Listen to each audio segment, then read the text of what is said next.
We all possess the ability to reinterpret the information that we hear, and to reinterpret the information and to have it be to our advantage.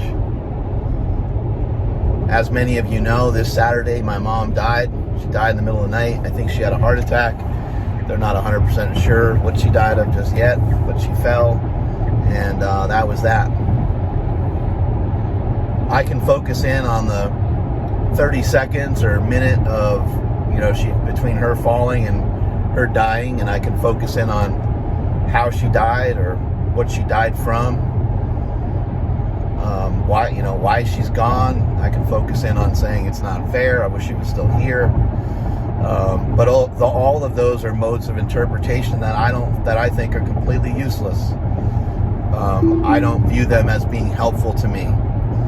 And so instead, I'm going to move forward, and I'm going to lift through it. I'm heading to the gym right now, heading to Super Training Gym. Every day since her passing, including the day that she died, I hit the gym. I said this before, but mama didn't raise no bitch. So it's business as usual. Life goes on. Death is coming for us all. Death is a prescription for every single person that is ever born. It is a massive part of life. I, for one, don't necessarily fear it. I know a lot of people do, and people are entitled to their own opinions of it. People are entitled to think and to view it as being something that is really sad. But for me, I don't view it as being really sad, because I view it as a new beginning for my mom.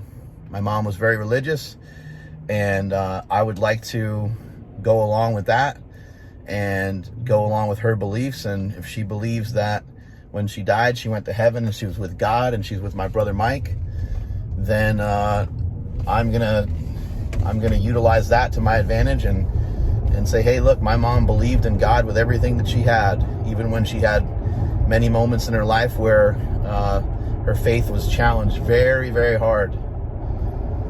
My mom had a difficult upbringing. She had her youngest sister die when she was young of leukemia. My mom basically raised her because my mom had alcoholic parents. My mother's brother died of drug abuse and a drug overdose. My brother died of something similar. And my mom lived with a lot of pain in her heart. And then she also had a lot of physical pain because she wasn't in good health. And she just, I think due to a lot of the things that mentally scarred her from when she was young, it kind of calloused over her mind, and she was never able to really get control of her health or her nutrition or her fitness. And so she had to really harbor a lot of pain in that way. I choose to inflict pain on myself so that I don't have to feel that same kind of pain that she felt. That's why I'm going to the gym, and that's why I tell you guys to live through it. Because I'm callousing the mind in a different way. I'm callousing the mind so that when my dad calls at 3 a.m. and tells me that my mother died, I don't panic. I just say, okay, where are you at? Where should I go?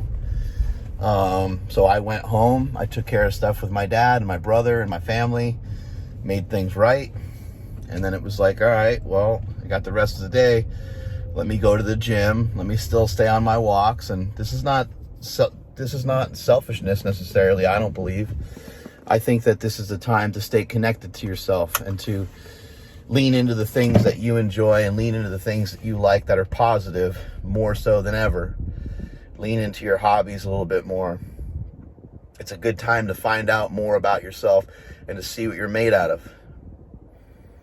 Being made out of something different is a privilege, and not walking like other people and not talking like other people and not lifting like other people and not eating like other people and trying to live your life by a code every single day, I think is tough, and I fall into traps just like everybody else.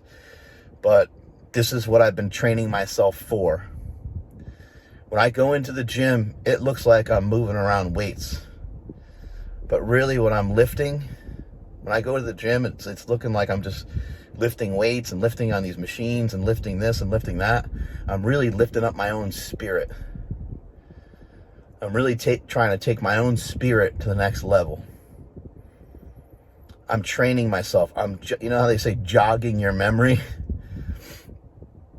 I'm basically jogging my mind. I'm training my mind. I'm building it up. I'm taking my willpower and I'm building it up. I'm strengthening it. The willpower is something that no matter how long it takes you to build it, it will always be worth it because of moments like this. And you don't have to crack. You don't have to fall apart. And if you feel like you're going to fall apart, you don't have to stuff down those emotions. And you don't have to not get help for it. You can be strong enough to admit that you need help.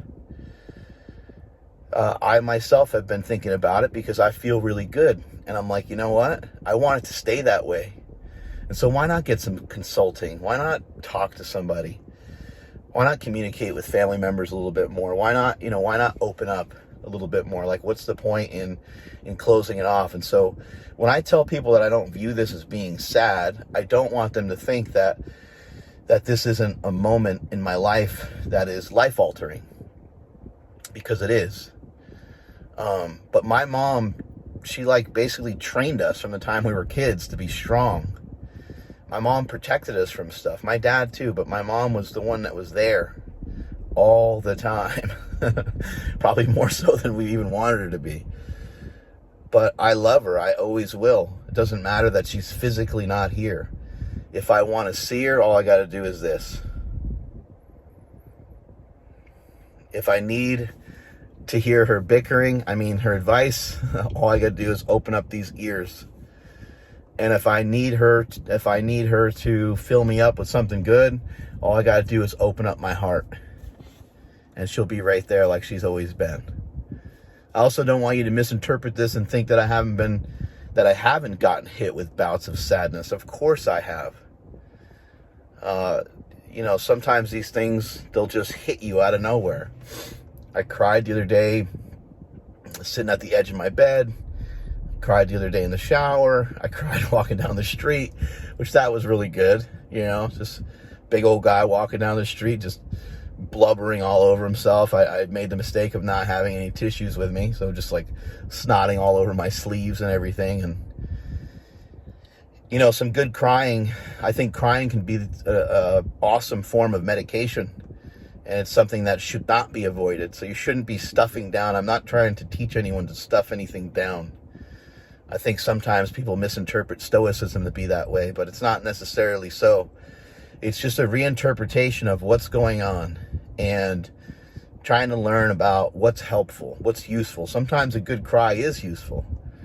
They say that 3 good cries is better than a laugh because it fixes the heart. I believe it's a quote from the Bible, I think.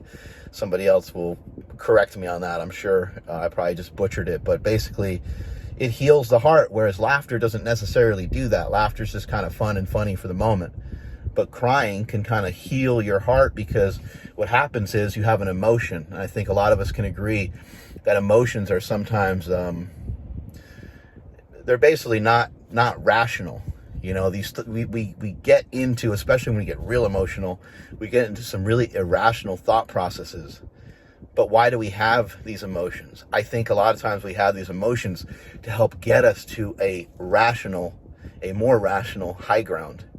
It's almost like you cry and cry and cry, and you're like, woe is me, woe is me, woe is me. And then all of a sudden you get hit with a nice dose of reality, and you're like, wait a second, shit ain't that bad, right? So that's the way I'm viewing this. I want you all to know I appreciate the thoughts, the prayers, the flowers, the Chicago crustless pizza sent by Ron Penna and his wife.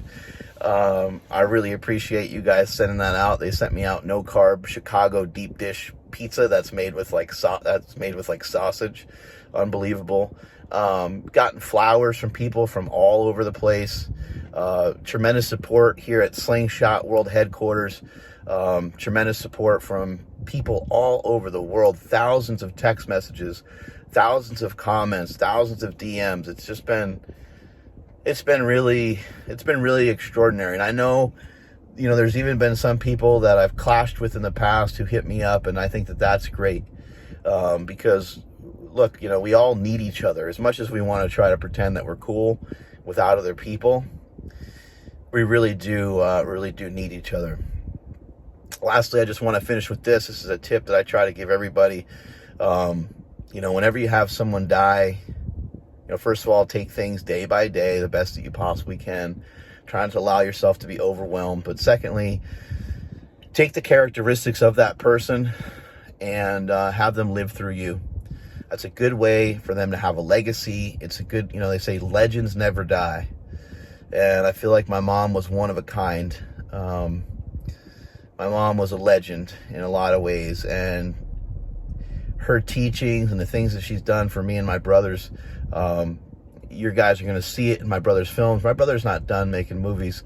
Chris has a lot more things in his heart and in his mind that he needs to get out there to the world, and you guys will see those things shortly, and I can't wait for you to see some of those things. I'm getting started with some of the inventions and different products that I have, and some of the different messages that I've been sharing with you guys, and some of the different messages that my brother shared in the podcast and all this different stuff, where I share out messages. A lot of these messages are coming through Rosemary Bell, and Rosemary Bell will live on inside my heart, but she's also literally a piece of me, since I have some of her DNA running around in my body, whether I like it or not.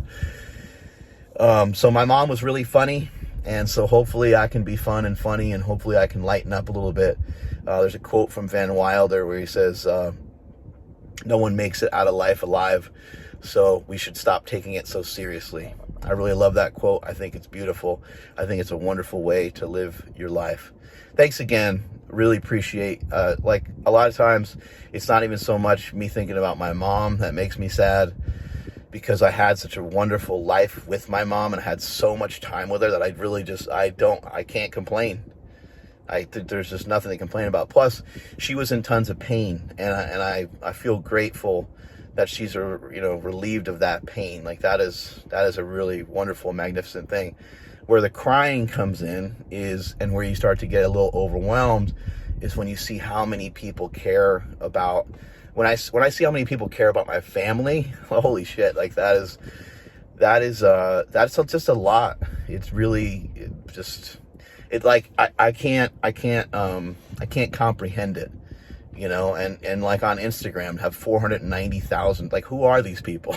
How do I have so many followers? But it's a wonderful responsibility. I take it on full blast, and I love you guys for it. And I love that you guys come to my gym and check it out. Super Training Gym, 855 Riverside Parkway. The gym is free Saturday and Sunday from 9 till 1, but we have weird COVID rules because we have a weird governor. I had to throw in that cheap shot there at the end. My mom was a huge Trump supporter. So lastly, I'm going to finish by telling you guys that was her dying wish for all of you to vote for Donald Trump. That's me being funny, okay? That's me just trying to be funny. Strength is never a weakness. Weakness is never strength. Catch you all later.